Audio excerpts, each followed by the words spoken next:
for the ride home in ENC. Yes! Yes! Yes! This is your 5 o'clock drive with Patrick Johnson. Holy mackerel! More news, more interviews, more ECU stories than you can shake a stick at. Hey, stop shaking that stick. This is the Patrick Johnson Show. Pirates win! Pirates win! On 94.3 The Game. Thursday edition of the Patrick Johnson Show. Philip Pilkington here filling in for the P-Man. We have Dom Kasulki as our co-host and DeMarco as our producer. They still call you Intern DeMarco, don't they?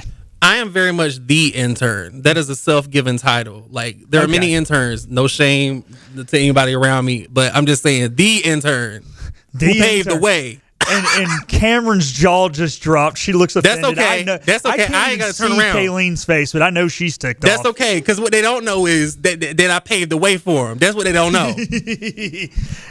Mary's just rolling her eyes, I'm guessing. I can't see her, but Mary's she just doesn't cool. care. She couldn't care less. Yeah, Kayleen's cool. ticked off, and Cameron's going, what the hell? Yeah. We got a lot of interns in today. DeMarco will be producing each of the next 2 days, as I will be live in Chapel Hill tomorrow following what we hope a Pirate victory. Obviously, will not be able to make it back to the Radio Ranch after the post game, so I will be doing it live from Sup Dogs. So shout out to our good friend Brett Olivero for allowing me to do that tomorrow. Also, we have, as mentioned, Dom Kasulki in here today. How's it going, Dom? What's up? It's got me on. What's up? Yeah. It's great to be in. I haven't really done it from my own computer in, I don't think, ever, unless I'm at a basketball game with PJ. So this is a different experience and probably a little bit easier. DeMarco's running the show today. I'm excited to see how he does. Yeah, hey, all the pressure's on him. All you got to do is sit there and talk. And you're doing full-on PJ. You're not doing it, not coming in. You're pulling a PJ and doing it from your house. I love it. That's the way to do it, man. PJ knows. DeMarco, we do have concert on the Common tonight, 6 o'clock. You guys will be out there. I think some of these other interns will be out there as well. I have to stay here to do the Jim Taunton show. So it is the Doobie Brothers Tribute Band. And tell us a little about the concert, DeMarco. It is free music. Pull up, bring a chair, chill out. There's going to be food trucks, drinks, you know what I'm saying? Get your little sip on if you want to. It's going to be fun. It's going to be great, y'all. Come pull up. It will be at the Tailgate Palooza. Remember, no actual official concert on the Common this year, as the town Common is under renovation. So Tailgate Palooza, if you don't know where that is, it's where the old Scales Field House used to be. So right there on the south side of the football stadium on the Town Bank Tower side. So there's plenty of parking over there. The best way to get there is to enter the athletic complex through the right there where you would enter to go to baseball. Where baseball would be on your left and the track and softball would be on your right. Follow the road back over there towards the football stadium, and you will see it. As DeMarco mentioned, it is free. All right, let's get into some sports, as we have used some time here on the show to promote all of that. And we are going to start with ECU football. Not all of the start times are out. However, we do know 8 of the 12 start times now, I believe it is, for the Pirate football season. We obviously knew already the Alabama game was going to kick off at noon on ABC. That is the first game of the season. That will be on Saturday, September the 5th. It will be followed by a noon kick here in Greenville against App. That is on ESPNU, so getting some linear TV for that. It's going to be an ESPN Plus 6 o'clock kick the following weekend, the 19th, up in Norfolk as we go to take on Old Dominion. It'll be followed by a 4 o'clock start. I do want to hit on this when Dom and I discuss it. 4 o'clock ESPN Plus start September 26th as we host NC Central, Rice, TBD. Back-to-back Thursday night games at UAB and at Memphis. Both those are going to be 7:30 kicks Eastern, so a little early start for both those teams, 6:30 local time there. The Halloween game, TBD, the following Friday at home against South Florida, 7:30 as well. Charlotte, TBD, noon at West Point on November the 21st, and then TBD for that final game against FAU. So, Dom, I think we'll just kind of do this, and we're not going to go through all these games, but I think the big note here is that the first home game, I know Pirate fans don't like the noon kick. I guess the good thing is they're putting you on ESPNU, and, I mean, getting on linear TV is good. Yeah, I mean, obviously, I like being on live television for ECU, want the promotion as much as possible. But you saw 2 years ago when we played them at home, you had a later start, and the crowd was electric. It was a great game, although we blew it. had a 16-0 lead, weren't able to come out with a win. But a 12 o'clock start, you're tailgating at 7:30, 8 a.m., getting everything set up. It's not the ideal start for ECU in their first home game when it's such a big matchup too. It's not, your first home game's not, a Division II school. You're playing a really good team that you're basically a rival with, and a noon start is not where any Pirate fan wants to be. Yeah. Also, that game you mentioned 2 years ago, I looked up, that was also ESPNU as well. So they gave us that 4 o'clock window in that one. They move us up to noon. I'm actually going to look here as I ask you. I was about to ask you the next question. I'm going to figure out what is the 4 o'clock ESPNU game that day. The question I was going to ask you, though, Dom, generally tailgate lots, it's 4 hours early on noon kicks. I mean, am I wrong to sit there and say, hey, let's open these things at 6 a.m.? No, I think you should. I mean, first game of the season, we have crazy students. I just graduated.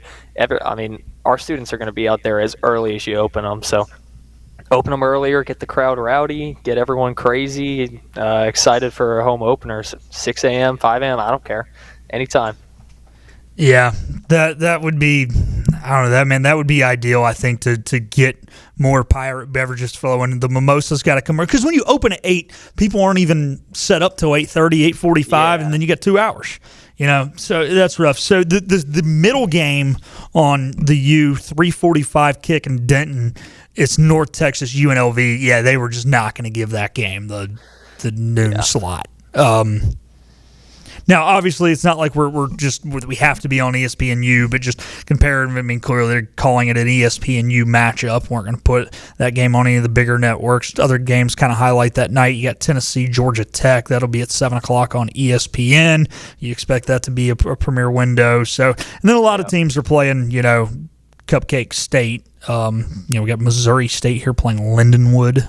Lindenwood had a football team. ABC that night, the Ohio State University in Texas. So that's the one thing you can, I guess, look at positive as a Pirate fan, and that's why I don't love the midday starts. Like, when you do the midday start, you miss the noon window.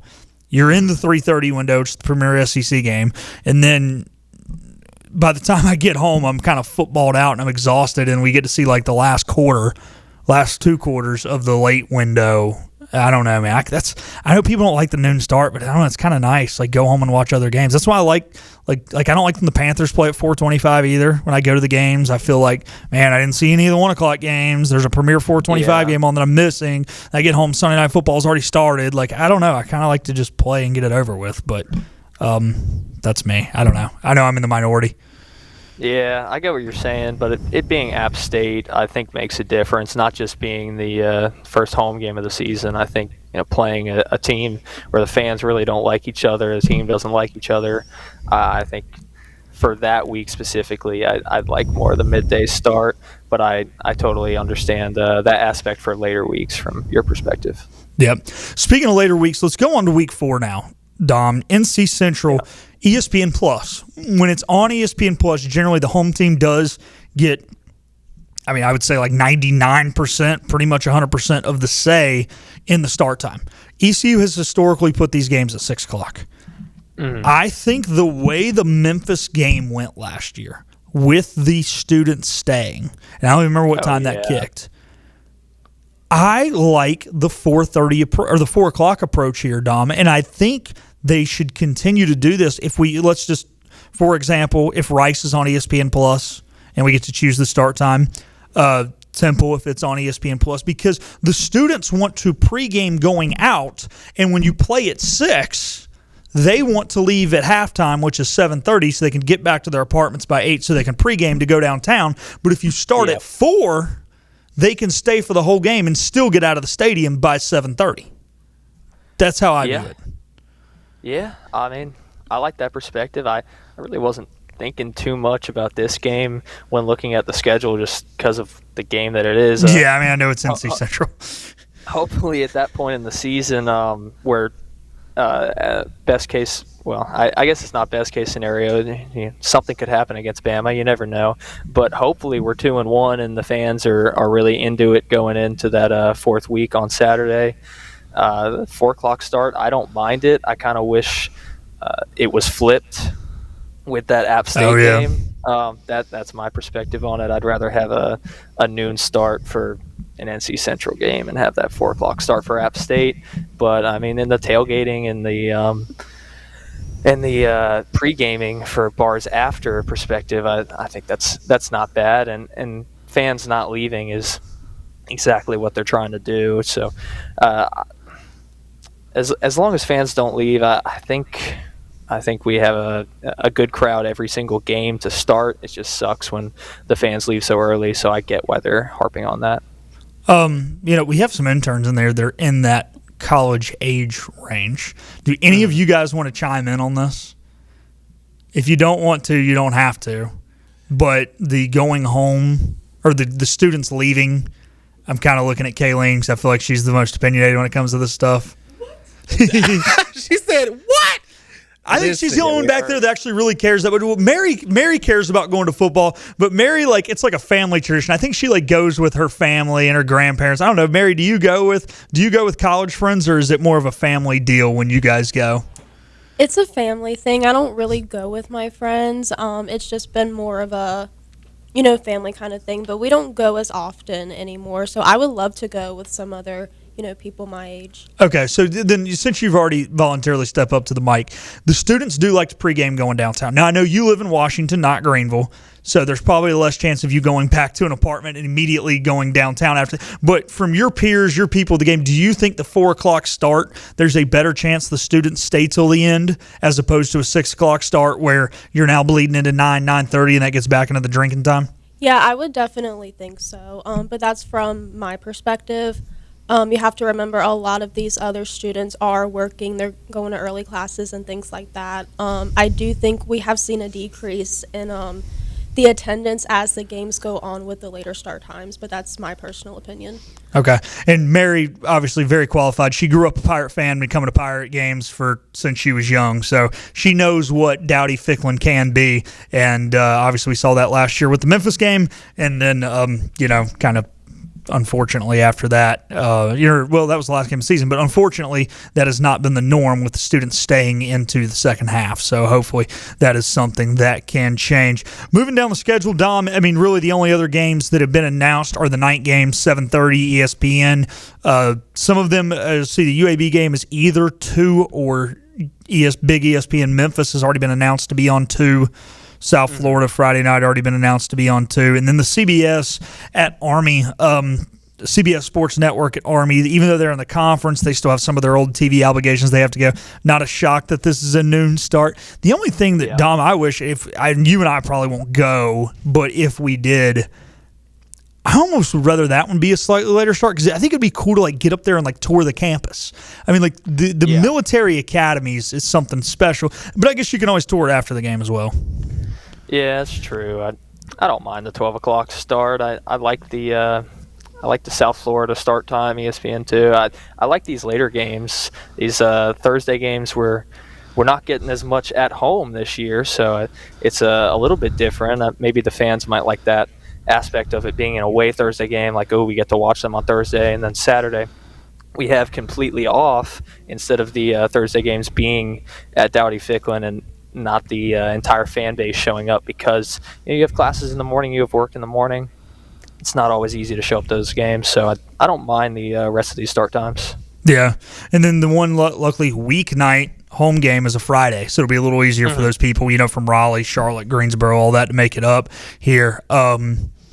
Yeah, man, just kind of looking at it, like I said, I think it is good the Thursday games are on there. Because I'm guessing most people, one of the Thursday games at Memphis, I'm guessing most of Memphis' fan base lives in Memphis. I don't think they've got the commuter that ECU has, because it is in a city. We're a college town, and not everybody who comes to school here, stays. It's growing, but it's not obviously as, what it used to be. So, or it's not, I shouldn't say it's not what it used to be. It's growing, it's not what it used to be, but not everybody obviously stays here, so there is that side of things. Alrighty, well, we've had a pretty good here first segment, so we are going to take a timeout here on the Patrick Johnson Show, and when we come back, we're going to take a little look at the Pirates in the pros. It has been a good week, or a couple weeks here, specifically on the mound for some former Pirates. We're going to talk about that next on the Patrick Johnson Show. The best burgers around. Everyone loves a thick, juicy, and fresh burger. Tiebreakers in Greenville, plus the all-new Tiebreakers in Winterville. 2 real burgers, better than anybody. So don't just go to any burger-themed restaurant chain. It's time to break the chain and eat local. Tiebreakers, real burgers at its best. Everybody loves burgers. You know what the problem is with standard belts? Usually you have to choose between too tight or the opposite, too loose. But with Anson Belt and Buckle, you don't have to choose. We got rid of the holes and instead have a track system designed for micro-adjustability. That way you can enjoy a perfect fit every time. Anson Belt and Buckle. Find your perfect fit today.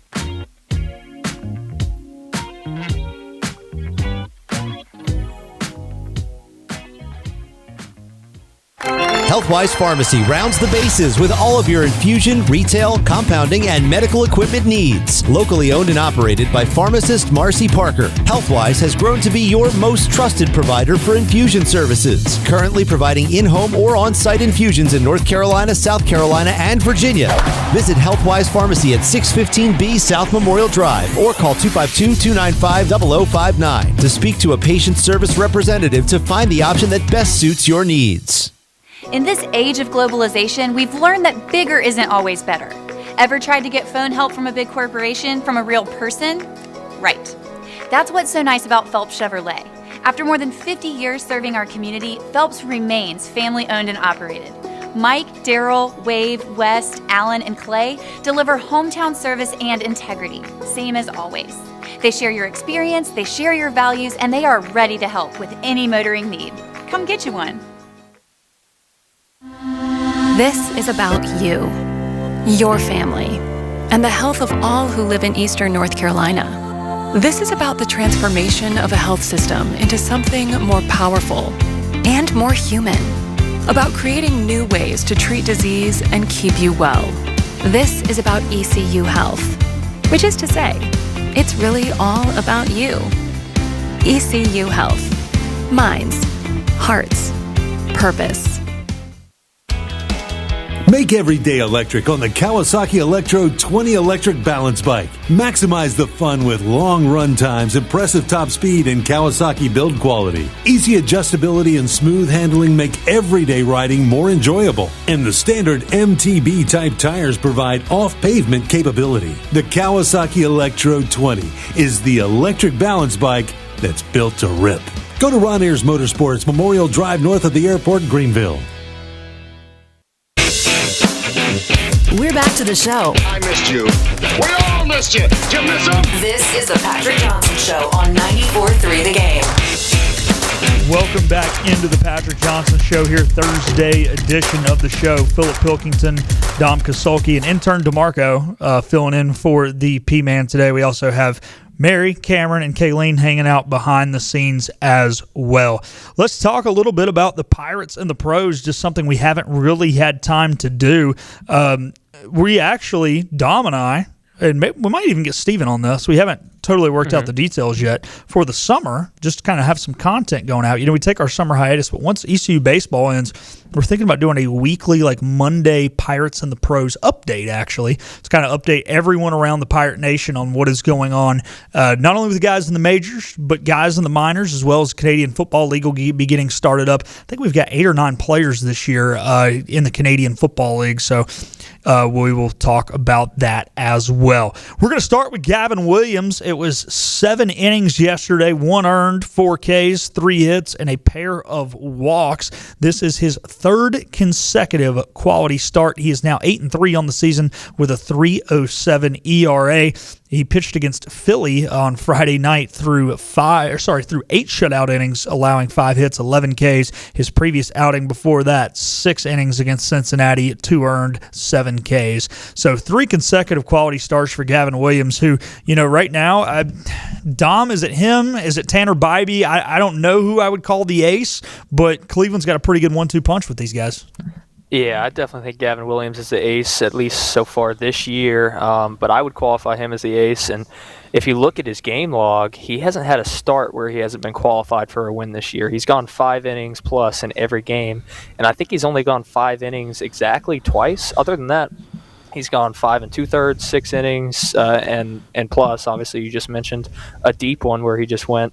And I think he just pounds the zone. He's not going to walk too many guys. I think maybe the most walks he's had in a game this year is 3, but it's mostly been 2 or less. But because he's pounding the zone, he's had a couple games where he's been hit around.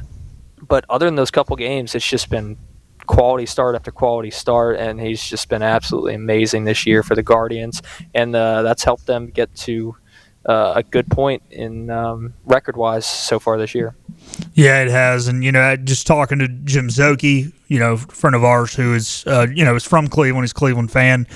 He likes him. He said a lot of his buddies are high on Gavin, and this was even coming into the year. I was talking to another friend of mine this past weekend at the race who's from Ohio, Cleveland, everything fan as well, and he had great things to say. So really good to see Gavin have that success. Kind of moving on down the list now, we'll go to Zach Agnos. He actually got what was supposed to be an opener role a week ago today, so last Thursday against Arizona.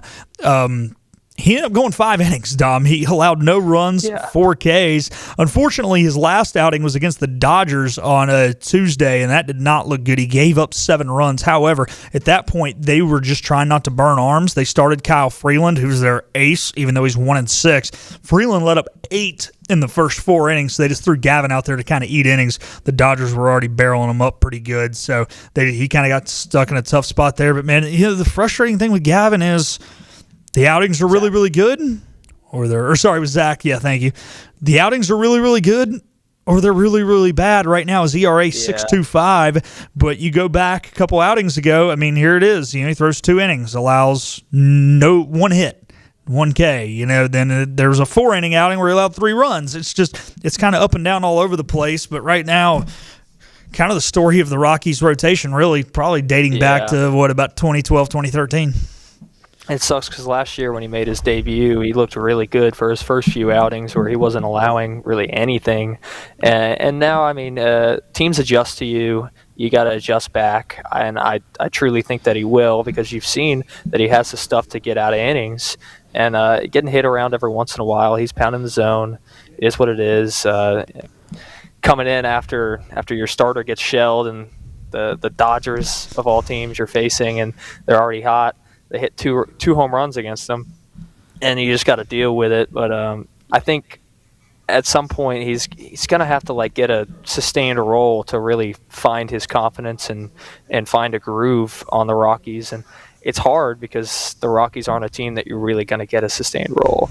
So you can't really do much with it except for take the opportunities that you're given and just go out and pitch the best of your abilities. But he's not really in the best situation ever.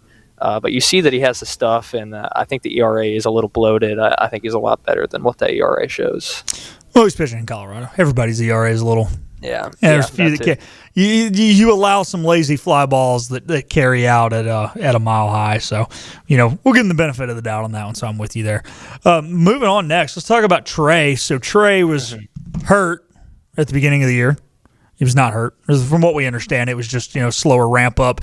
He was a little tired from last year, threw the most innings he had ever thrown in his life. And they obviously were, trying to protect him, which I appreciate the Blue Jays doing. He's going to even exceed his inning total from last year this year. So that's big. He gets his first start on the 28th of last year, 1 month ago, or last month, 1 month ago. We will not talk about that, as he went 5 1/3 scoreless against our Boston Red Sox. And, Dom, it's been pretty good since then. He did have a couple short outings, only 4 innings each of his next 2, but allowed a total of 1 run over those 2 outings. I think, again, they were just trying to ramp up his pitch count. Then a 6-inning outing with 2 earned against Detroit, 6 innings scoreless against the Yankees. He did get knocked around against the Marlins the other day, 6 2/3, 5 earned, 6 Ks though. He's 2-2 right now with a 2.25 ERA. Dom, he's been good. My worry now with a young pitcher is he just had a pretty rough outing.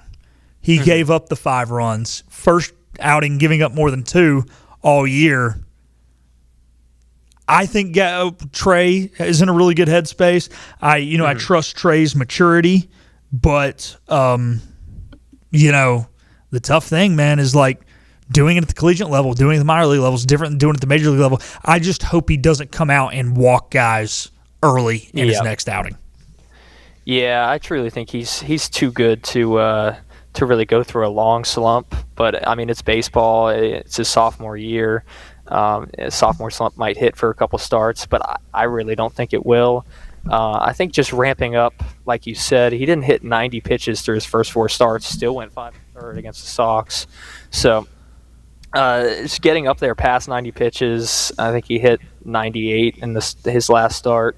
And John Schneider knows that he's part of the future for the Blue Jays pitching staff, and he should be a future ace for the Blue Jays. So just ramping him up over 90 pitches, getting him used to that. He got hit around one of them. It is what it is. I think he's mentally tough enough to go into the next start and be just fine. Yeah. I mean, he's in the World Series, man. He was on the biggest stage. They gave him the ball game 1. I mean, that just shows what they think about him. And that right there is not, hey, that's what they think about him from his arm ability. That's what they think about him from a maturity standpoint. Most people that age are not going out in the World Series and shoving. No. Or, the ALCS and shoving. I mean, both scenarios, he was asked to be put in a really big spot, and man, did he show out. I mean, you hope if you get a guy that young in your staff, you hope you can get him some mop-up duty in the World Series. I mean, you're just praying, hey, we're going to be up big in one game. Let me throw a guy out there in a low-leverage spot, get him some experience, get his head in the right place. No, that's not what happened. They just threw him to the wolves. And, Schneider is a very good manager. He knows what he's doing. Yeah, and to do that, I mean, hey, what can you say? Alrighty, you know what? I want to talk in full about this NCAA tournament. So we're going to give our regional predictions, as this is going to be the last time 94-3 the game will be on air with local program until the game tomorrow when Dylan and Coach take over. We won't have hoist the colors tomorrow. So Dom and I are going to kind of break down the regional field as a whole and give our regional predictions and talk about what the Pirates have to do to come out victorious in the Chapel Hill Regional next on the Patrick Johnson Show. This is about you, your family, and the health of all who live in Eastern North Carolina. This is about the transformation of a health system into something more powerful and more human, about creating new ways to treat disease and keep you well. This is about ECU Health, which is to say, it's really all about you. ECU Health. Minds, hearts, purpose. Acre Station Meat Farm, along with Lane Angus Beef, bring you Farm to Fork Beef. Stock your freezers now with affordable beef boxes, just in time for the grilling season. Farm to Fork Beef brings quality local beef to your family. From your traditional butcher shop, Acre Station Meat Farm. Come on down to Acre Station Meat Farm and find out why we're #1 in fresh cuts and friendly service. Acre Station Meat Farm, Highway 32 North, Pinetown. Daughtridge Gas and Oil has been your dependable propane supplier for 95 years. Their trained technicians can service and properly install all your propane and natural gas appliances. Plus, Daughtridge Gas and Oil is your backyard expert with fire pits, grills, smokers, and more, including quality outdoor furniture at their Greenville Patio and Hearth Shop at 1901 Charles Boulevard. Go by and see the knowledgeable staff at Daughtridge Gas and Oil for propane delivery or call 756-1345. Healthwise Pharmacy rounds the bases with all of your infusion, retail, compounding, and medical equipment needs. Locally owned and operated by pharmacist Marcy Parker, Healthwise has grown to be your most trusted provider for infusion services. Currently providing in-home or on-site infusions in North Carolina, South Carolina, and Virginia. Visit Healthwise Pharmacy at 615B South Memorial Drive or call 252-295-0059 to speak to a patient service representative to find the option that best suits your needs. In this age of globalization, we've learned that bigger isn't always better. Ever tried to get phone help from a big corporation from a real person? Right. That's what's so nice about Phelps Chevrolet. After more than 50 years serving our community, Phelps remains family-owned and operated. Mike, Daryl, Wave, West, Allen, and Clay deliver hometown service and integrity, same as always. They share your experience, they share your values, and they are ready to help with any motoring need. Come get you one. Need cash for a vacation? National Finance Company is here to help. For over 50 years, National Finance Company has been the small loan specialist with loans from $1,000 to $5,000 with low payments to meet your budget. We're in the business of getting you the cash you need today. Apply online for a loan at one of our convenient branch offices and get your money as fast as today. It's easy. Get the vacation cash you need. For extra cash, visit nfcmoney.com.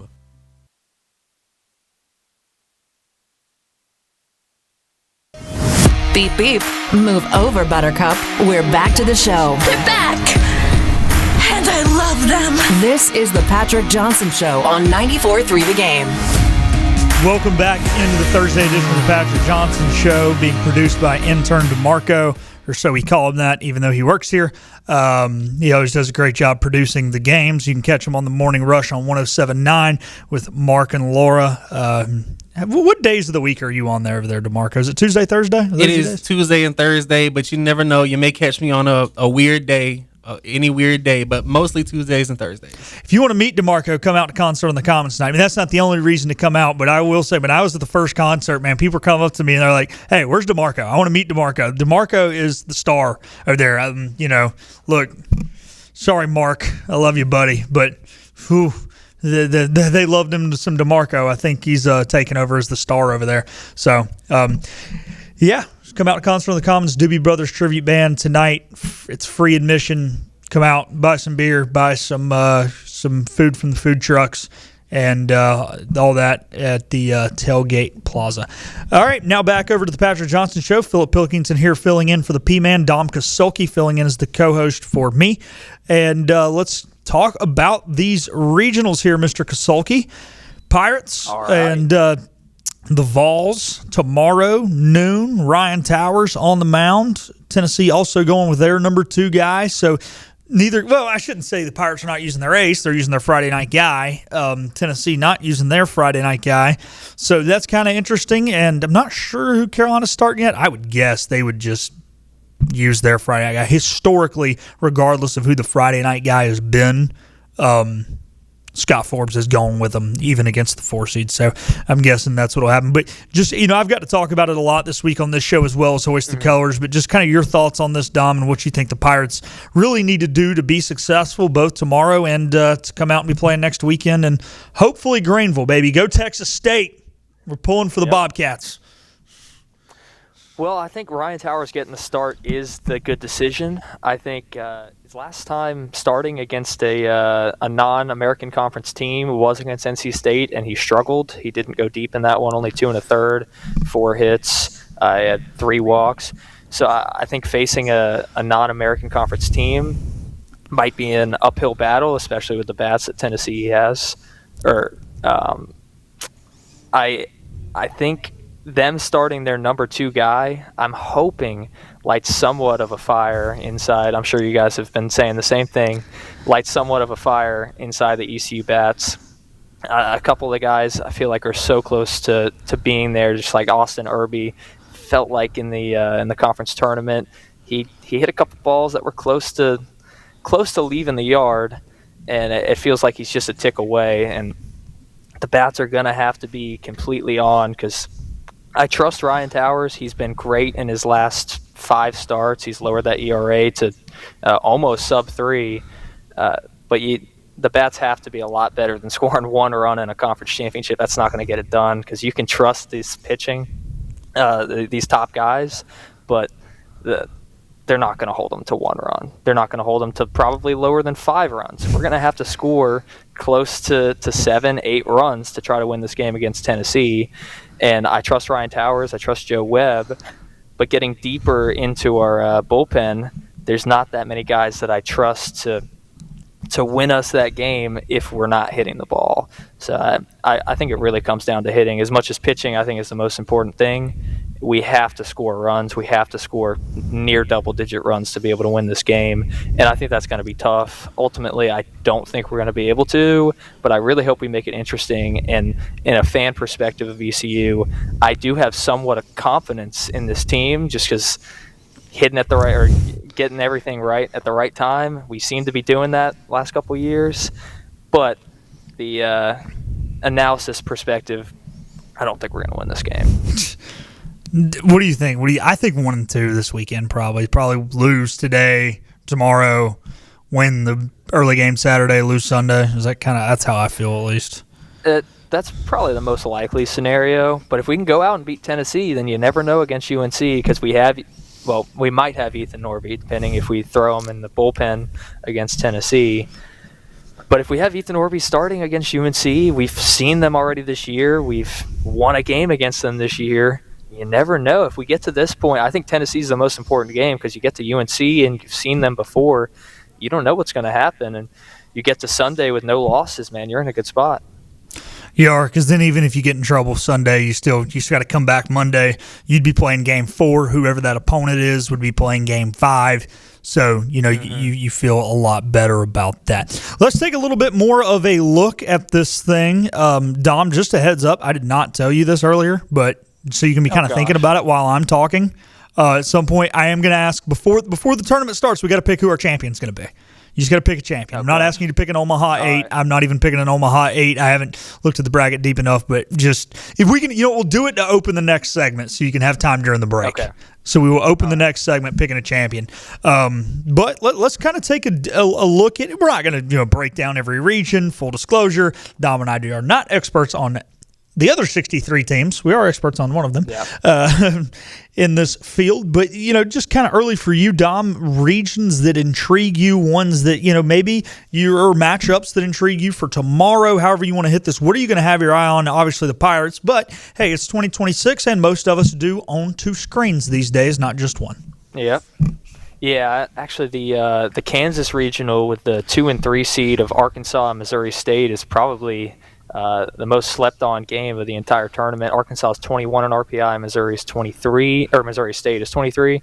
So both teams neck and neck RPI-wise, and Arkansas made a run in the SEC tournament. They beat Tennessee, who we're going to play. They beat Texas, and they beat Auburn. And they did that with their top guy, their ace, Hunter Dietz, getting hit with a line drive, having to come out of the game against Texas. He's been amazing this year with a 3.40 ERA, 117 Ks, and they had another starter, Gabe Gackle, come in. He threw 6 innings, 9 Ks, shutout. So he came in, really did a great job covering for Hunter Dietz's injury, and now Dietz is probably going to be okay. It seems like he's going to be okay for the tournament. They lost to Georgia, got run ruled in 7 innings in the championship, but your ace getting hit out like that is unfortunate, not going to be a big help of winning that tournament.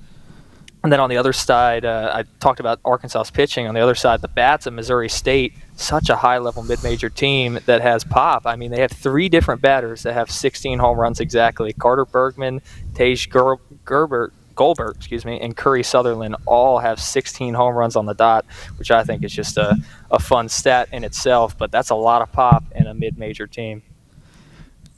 Dom, they got swept. I think it was the second to last week in the season. Did not win the conference tournament. I get that. I still think they should have been a 2. I don't think they should be a 3 seed. What are your thoughts on this?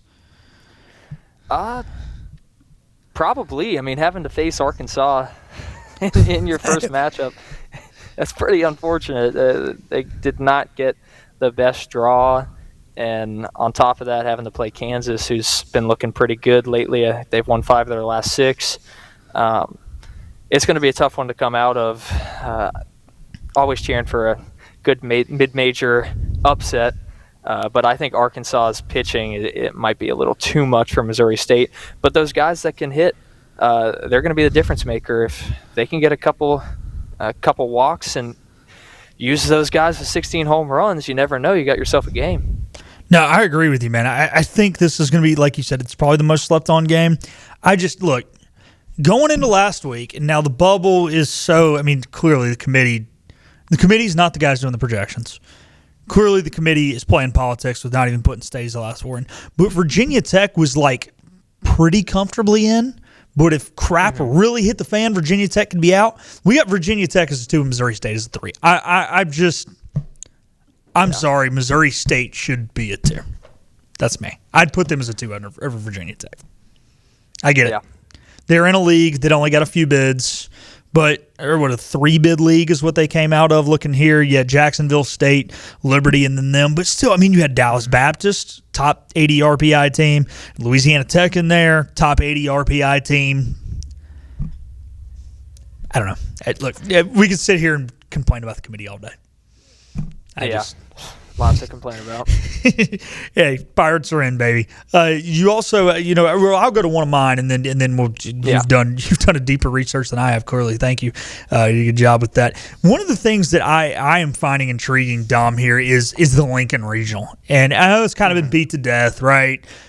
But 3 teams ranked 21 or higher the D1 baseball pool right now in the same region. You got Arizona State as a 3, a very good 3 out of the Big 12 going up against Ole Miss in this contest. And, man, this makes for maybe the most – well, I mean, you brought up that Arkansas-Missouri State game, which is obviously big. But this, to me, man, 2 power programs, 2 programs who are historically very good at baseball, 2 that have been national seeds time in and time out, going up against each other at a neutral site in Lincoln, Nebraska, of all places. We went to Nebraska, all of a sudden starting to be good at basketball and baseball.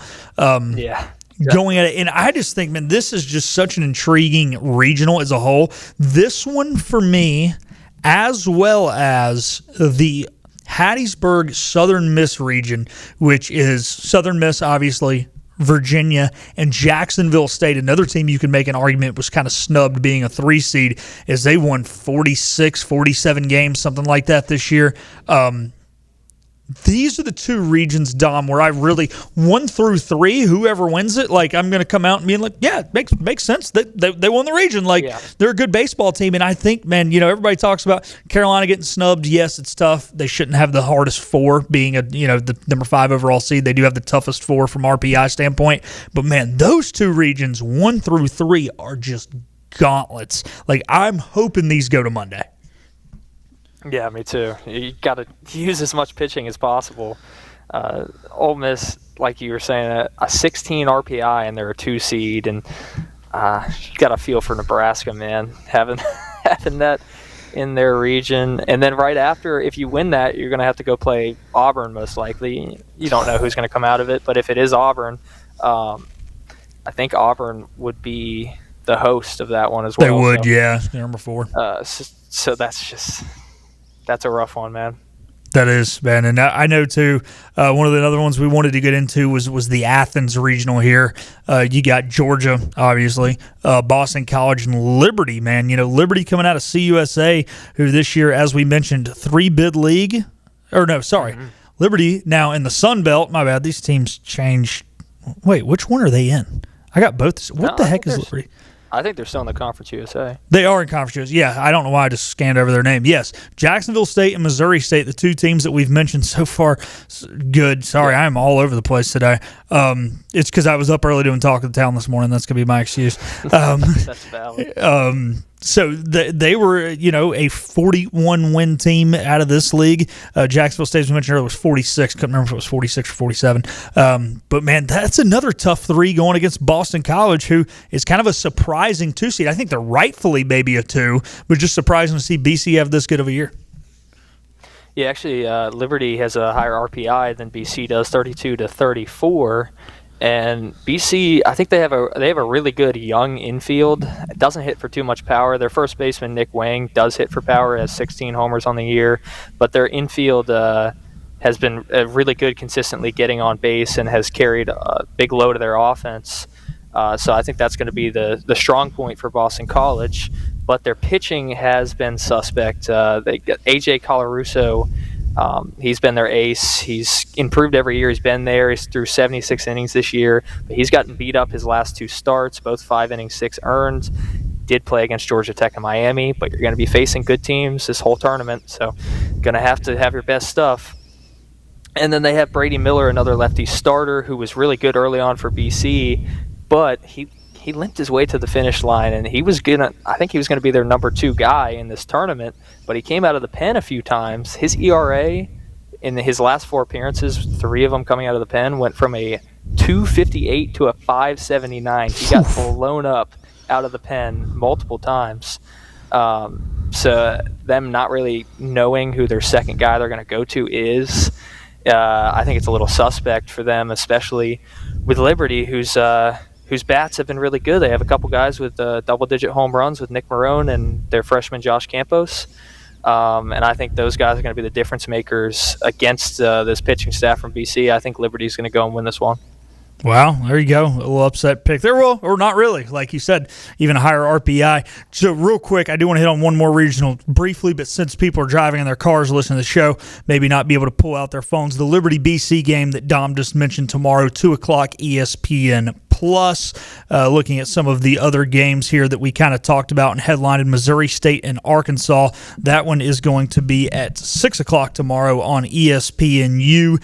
And one of the other 2-3 games we hit on that's really big is Arizona State Ole Miss. That'll be on ESPN2 at 9 o'clock. So those are kind of big ones. We are about out of time in this segment, but I just want to hit it real briefly here, Dom. Interesting what the committee did. I like this. The Eugene Regional, Oregon State, Wazoo, Yale being the 4th seed in that long flight for the Bulldogs. I kind of like this little Pac-12 tournament we got going on here. Keep the rivalries going. This is going to have hostile fans in the stands. Normally when you're the West Coast Regional, because of the conferences being historically so based off geography, you don't get teams close to you with the exception of your 4 normally coming in. And here you can, the drive from Corvallis to Eugene, sure, not too bad. Yeah, I don't know if they did this on purpose. What do you think? Oh, hell yeah. I don't know. Come on. Intent in doing this. They're trying to keep those rivalries going. Like you said, it's going to be a bloodbath over there, and I truly don't know who's going to come out of that. I mean, Oregon State, not as tough of a conference, but had a better record than even the 1 seed Oregon did, and Washington State was 30-26. So I mean, I have no clues coming out of that, but I think it's going to be a really, really fun one to watch. I think what makes this one so intriguing, Dom, obviously we know Oregon is in the Big Ten. They had to play UCLA, had to play USC, it's Nebraska. I don't know if that's who all was on their schedule, but just playing, in a conference. Wazoo, playing a little bit of playing in the Mountain West, not a major league. But the wild card's Oregon State because they're not in a league. Like, how good are they really? I think they're talented. I think coming into the season, most people had them as a host. They are a 2. I mean, this is really intriguing to me. They're a high 2 because they're going to the number 11 team, or high-ish 2. So I like this, man. This is fun. This is going to be one I'm really keeping my eyes on. I'm looking forward to this. So. Yeah, me too. All righty, that will do it for. Oh, go ahead. Is there anything else you wanted to hit on? You go, I didn't mention in the Liberty game, actually, former ECU, I just wanted to say it just because he is a former ECU pitcher, Bradley Zayak. He's 9-0 with a 3.36 ERA through 80 innings for Liberty this year. Wow. Glad you did some research on the Flames. I did not realize that. Yeah, I saw his name on there when I was looking at it. I know him, and 9-0. What is going on? So I thought that was pretty cool. Probably see him at some point this weekend. All righty, we're going to take time out. When we get back, Dom and I will make our picks to who's going to win it all. Also, we are going to talk about a Coach of the Year award that went out last night that Dom agrees with and I disagree with. So that's still to come on the Patrick Johnson Show. The power of savings is yours at Greenville Toyota with powerful deals on our huge selection of new Toyotas, like a Camry, $229 a month, or the all-new RAV4, $279. Don't miss the power of savings at Greenville Toyota. Your confidence makes everything look good. You see the world in vivid color, not black and white. Swing through your neighborhood Fantastic Sam's Cut in Color and let our experienced stylists take you from everyday to extraordinary. Fantastic Sam's hair salons are locally owned and operated. Our full-service salons are conveniently located in Goldsboro, Kinston, Greenville, New Bern, Jacksonville, and Calabash. Stop in today at Fantastic Sam's, where the possibilities are endless. Healthwise Pharmacy rounds the bases with all of your infusion, retail, compounding, and medical equipment needs. Locally owned and operated by pharmacist Marcy Parker, Healthwise has grown to be your most trusted provider for infusion services. Currently providing in-home or on-site infusions in North Carolina, South Carolina, and Virginia. Visit Healthwise Pharmacy at 615B South Memorial Drive or call 252-295-0059 to speak to a patient service representative to find the option that best suits your needs. Visit Larry's Steakhouse for a tender, hand-cut certified Angus ribeye. Other entrees include perfectly seasoned pork chops, chicken or seafood favorites like shrimp, tuna, and salmon. Complement your meal with Larry's fresh 20-plus item salad bar, or enjoy it as an all-you-can-eat entree. Daily rotating favorites include meatloaf, chicken pastry, hamburger steak, spaghetti, pork chops, and more, all complemented with your favorite country sides. Whether it's for lunch, dinner, or our Sunday brunch, remember to support and eat local. Larry's Steakhouse. Make every day electric on the Kawasaki Electro 20 electric balance bike. Maximize the fun with long run times, impressive top speed, and Kawasaki build quality. Easy adjustability and smooth handling make everyday riding more enjoyable. And the standard MTB type tires provide off-pavement capability. The Kawasaki Electro 20 is the electric balance bike that's built to rip. Go to Ron Ayers Motorsports, Memorial Drive north of the airport, Greenville. The hunting and fishing event of the summer comes to the Greenville Convention Center, July 11th and 12th, bringing together the best hunting and fishing vendors, outfitters, and fishing experts, all under one roof. Special free events, including a mountain trout pond, indoor archery range, offshore fishing experience, interactive duck blind, and free seminars. Don't miss it. The Mid-Atlantic Hunting and Fishing Expo is July 11th and 12th.